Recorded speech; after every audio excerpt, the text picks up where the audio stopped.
Un drone de l'armée américaine a bien été abattu hier soir au Yémen. Le missile serait parti du sud-est de la capitale, Sanaa, tenu par les rebelles chiites, les Houthis. Voilà en tout cas ce que rapportent des membres de l'administration américaine. À Washington, où l'on retrouve à présent en direct Mathieu Mabin, les rebelles Houthis, Mathieu, revendiquent la destruction de l'appareil, mais le Pentagone, lui, voit déjà la main de l'Iran. Oui, vous l'avez dit, les rebelles Houthis ont annoncé avoir abattu un drone MQ-9 Reaper au nord du Yémen.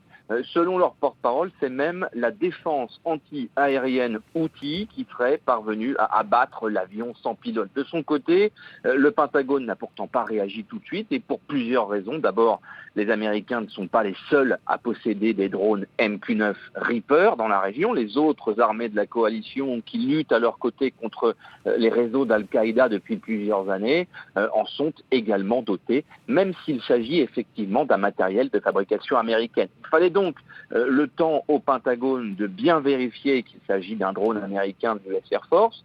Ensuite, deuxième domaine qui encourage les Américains à la prudence, c'est cette fameuse défense anti-aérienne des rebelles Houthis. Le drone américain est un matériel de dernière génération qui vole à haute altitude et qui est capable de détecter et donc de se mettre hors de portée d'une défense anti-aérienne classique. Les militaires américains en charge du théâtre yéménite connaissent les capacités réelles des rebelles et savent qu'il fallait évidemment l'intervention d'une puissance étrangère pour abattre le Reaper. Clairement, au Pentagone, on soupçonne l'utilisation d'un missile iranien, peut-être opéré par des rebelles Houthis ou même par des conseillers iraniens présents sur le sol yéménite. Si c'était le cas, ce serait le deuxième incident du genre durant l'été. Je rappelle qu'un drone américain avait déjà été abattu par les Iraniens en juin dernier et avait failli provoquer des frappes aériennes américaines en riposte.